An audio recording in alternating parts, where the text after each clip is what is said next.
All welcome back to Nishi princess channel. நான் உங்கள் Nandini. vlog என்னன்னு பாத்தீங்கன்னா நான் இன்னைக்கு ஒரு ரொட்டி செய்யறேன். என்ன நந்தினி எப்ப பார்த்தாலும் ரொட்டின்னு கேட்காதீங்க. லைக் எப்பயுமே வித்தியாசமா சாப்பிடணும்னு நினைக்கிறவங்க சோ இந்த மாதிரி நீங்களும் ட்ரை பண்ணி பார்க்கலாம். ஏன்னா யூஸ்வலா தோசை, இட்லி, சப்பாத்தி, பூரி, பொங்கல் சோ இதெல்லாமே நம்ம எப்பயுமே காமனா வீட்டுல செய்யறதுதான். சோ அதனாலதான் நான் வித்தியாசமா அதை விட்டு ஏதாவது ட்ரை பண்ணலாம்னு சொல்லிட்டு தான் நான் ரொட்டி மாதிரி ராகி ரொட்டி, அக்கி ரொட்டி சோ இந்த மாதிரி வித்தியாசமா நான் செஞ்சு காட்டுறது. இன்னைக்கு நீங்க பார்க்க போறது இட் இஸ் அரிசி மாவுல செய்யற அக்கி ரொட்டி தான் பார்க்க போறோம்.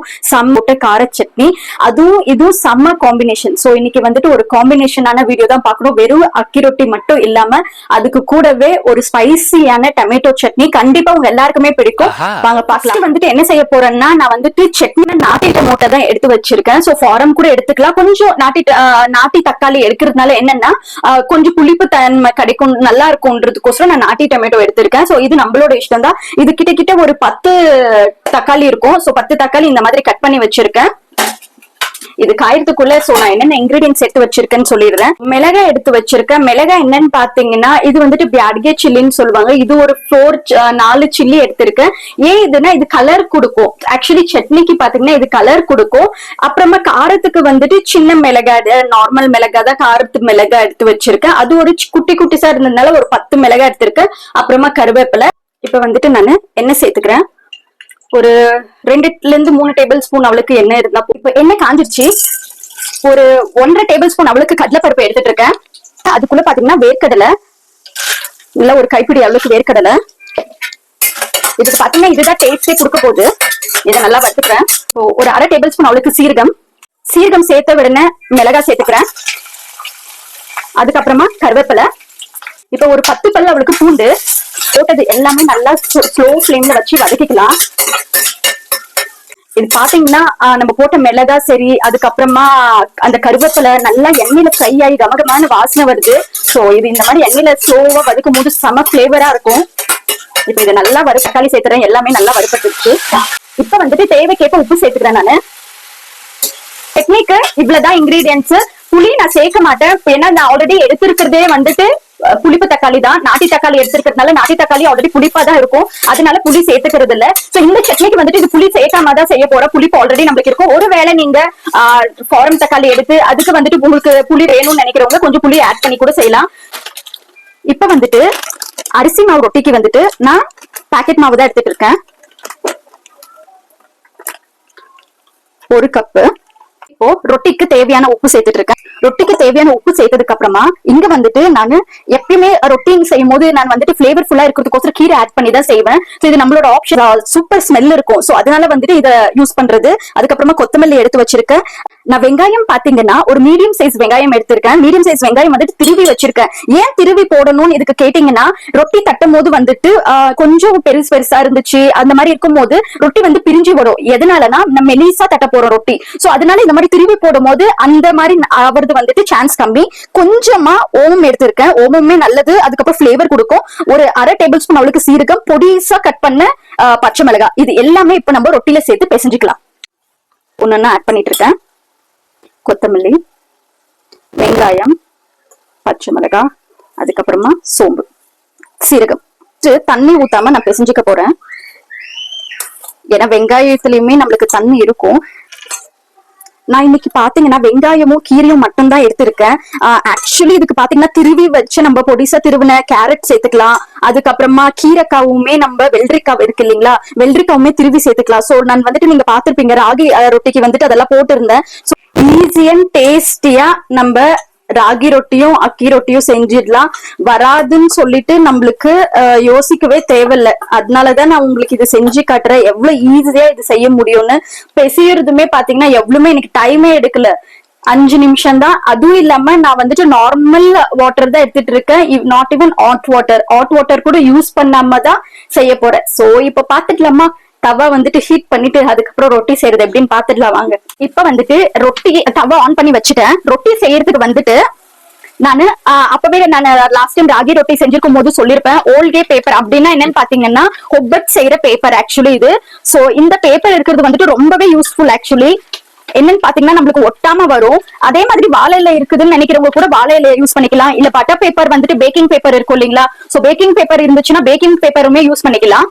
ஏன் இந்த பேப்பர் நான் எப்பயுமே யூஸ் பண்றேன்னா, இது வந்துட்டு எனக்கு வந்துட்டு ஒட்டாம வரும். சோ ஒட்டாம வர்றது மட்டும் இல்லாம நான் எவ்வளவு மெலிசா தேய்ச்சாலுமே இது எனக்கு ஈஸியா கம்ஃபர்டபுளா வரும். சோ நான் ஃபர்ஸ்ட் எண்ணெய் தடவிட்டேன். எண்ணெய் தடவினதுக்கு அப்புறமா கொஞ்சமா மாவு எடுத்துக்கிட்டேன். எனக்கு எந்த சைஸுக்கு வேணுமோ அந்த சைஸ் அவளுக்கு நான் மாவு எடுத்துக்கிட்டேன். மாவு எடுத்ததுக்கு அப்புறமா இந்த மாதிரி ஒரு டிரான்ஸ்பரண்ட் கவர் வந்துட்டு எடுத்துட்டு இதுக்கு மேல நான் இப்படி பிளேஸ் பண்ணிட்டு பாத்தீங்கன்னா அழகா வந்துட்டு இந்த மாதிரி டர்ன் பண்ணி திரும்ப நான் ரவுண்ட் ஷேப்ல கொண்டு வர போறேன்.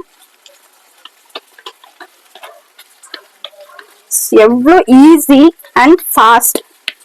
ரொட்டி செய்யறது கஷ்டம்னு நினைக்கிறவங்க இதை கண்டிப்பா நீங்க வியூ பண்ணலாம். எவ்வளவு ஈஸியா வந்துடுச்சு பாருங்க. That's all.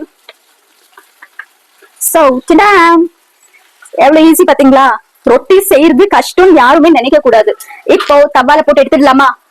தவா பாத்தீங்கன்னா நல்லா ஹீட் ஆயிடுச்சு. ஃபர்ஸ்ட் தண்ணி இந்த மாதிரி ஸ்ப்ரிங்கிள் பண்ணிக்கலாம். அதுக்கப்புறமா சிம்ல வச்சுட்டு லைட்டா ஆயில் இப்படி கிரீஸ் பண்ணிக்கிறேன் நானு. அவ்வளவுதான். இப்போ தட்டி வச்ச ரொட்டி எவ்வளவு அழகா இருக்கு பாருங்க. இதை வந்துட்டு அப்படியே பிளேஸ் பண்ண போறேன் நானு. ஒரு நிமிஷம், நாட் ஈவன் ஒரு நிமிஷம், ஜஸ்ட் அது வந்துட்டு கீழே ஒரு பக்கம் வேகட்டும். அது வரையும் நான் இப்படி லைட்டா இப்படி தட்டி கொடுக்க போறேன். அது வெந்ததுக்கு அப்புறமா எவ்வளவு ஈஸியா வருதுன்னு மட்டும் பாருங்களேன். அதுவே தானே பேப்பர்ல இருந்து வெளியே வந்துருங்க. ஒட்டிட்டு பேப்பர் தனியா மாவு தனியாவே வந்துரும் பிரிஞ்சு. சோ ஜஸ்ட் இது மெலிசா இருக்கிறதுனால கீழே தவால ஒட்டணும்ன்றதுக்கோசரம் நான் இப்படி தட்டிட்டு இருக்கேன். பேப்பர் எடுத்துக்கலாமா? நாட் ஈவன் ஒரு நிமிஷம் ஆகல. நான் தான் சொன்னேன்ல, இந்த பேப்பர் இருக்கிறதுனால ஒட்டே வராது. சோ எவ்வளவு யூஸ்ஃபுல்லா இருக்கு பாருங்களேன். இப்ப ஹை ஃப்ளேம்ல வச்சு திருப்பி நான் ரொட்டியே போட்டுக்க போறேன். எவ்வளவு சாஃப்டாவும் இருக்கும் தெரியுங்களா? எவ்வளவு ரொட்டி வேணாலும் நம்ம சாப்பிடலாம். ஹார்டாவே இருக்காது. ஃபர்ஸ்ட் ஆஃப் ஆல் கொஞ்சமா எண்ணெய் சேர்த்துக்கிறேன்.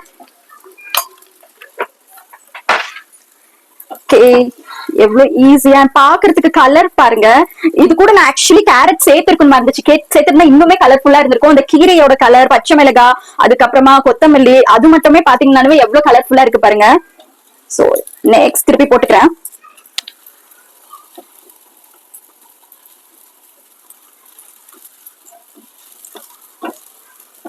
இது சீக்கிரம் வெந்துரும். அதுதான் ஒரு விஷயம் இருக்கிறதுல. இவ்வளவு மெலிசா நம்ம தட்டணும்னா சீக்கிரம் வெந்துரும். திருப்பி போட்டாலே சீக்கிரமா வெந்துடும். ரொம்ப நேரம் வேக வச்சீங்கன்னா இன்னும் என்னன்னா முறுக்கு மாதிரி ஆயிடும். அது ஒரு இருக்கு. சோ பார்த்து நம்ம எடுக்கணும். நம்மளுக்கு வெந்தாலே தெரிஞ்சிடும். இங்க பாத்தீங்கன்னா கலர்லயே நம்மளுக்கு தெரிஞ்சிடும். போட்ட கலரோட இப்ப பாத்தீங்கன்னா கலரே நம்மளுக்கு திருப்பி இந்த மாதிரி ஒரு 2 to 3 டைம்ஸ் நம்ம போட்டோம்னா சீக்கிரமாவே நம்மளோட ரொட்டி ரெடி ஆயிடும். அவ்வளவுதான், ரொட்டி ரெடி ஆயிடுச்சு. எடுத்து வச்சுக்கிறேன். இப்ப சட்னி இது வந்துட்டு பாத்தீங்கன்னா தக்காளி எல்லாம் நல்லா வெந்துட்டு ஆரியுமே ஆறிடுச்சு. இப்ப நான் வந்துட்டு சட்னி அரைச்சி எடுத்துட்டு வந்துடுறேன். எடுத்துட்டு வந்துட்டு தாளிச்சுட்டா நம்மளோட சட்னியுமே ரெடி.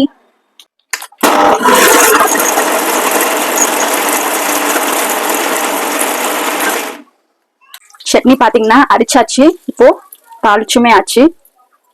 அரிசி மாவுல செஞ்ச ரொட்டியும் ஸ்பைசியான சட்னியுமே ரெடி ஆயிடுச்சு.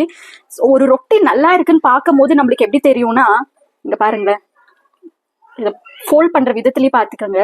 சோ ஒரு பெர்ஃபெக்ட்டான ரொட்டி, ஒரு பெர்ஃபெக்ட்டான அக்கி ரொட்டி, அரிசி மாவுல செஞ்ச ரொட்டி. எல்லாருக்குமே கிட்ஸ்ல இருந்து பெரியவங்க வரையும் ஈஸியா பிடிக்கிற ஒரு டிஷ்ஷா இருக்கும். இது ட்ரை பண்ணி பாருங்க. கண்டிப்பா திரும்பி செஞ்சு கொடுன்னு கேக்குவாங்க. இந்த மாதிரி சாஃப்டா ரொட்டி செஞ்சு கொடுத்தா யாருக்கு பிடிக்காது? அது மட்டும் இல்லாம இவ்வளவு பிளேவர்ஃபுல்லான கீரை எல்லாம் போட்டு, வெங்காயம் போட்டு, அது கூட நீங்க கேரட் சேர்த்துக்கலாம், பீட்ரூட் சேர்த்துக்கலாம், சோ கீரைக்காய், வெள்ளரிக்காய், சோ இந்த மாதிரி நம்ம வந்துட்டு திருவிட்டு சேர்க்கும் போது அவ்வளவு நல்லா இருக்கும். இன்னைக்கு என்கிட்ட இல்லாததுனால நான் அதை சேர்க்கல. ஒருவேளை கேரட் இருந்துச்சுன்னா கண்டிப்பா அதை ஆட் பண்ணிருப்பேன். இன்னுமே நல்லா இருந்திருக்கும்.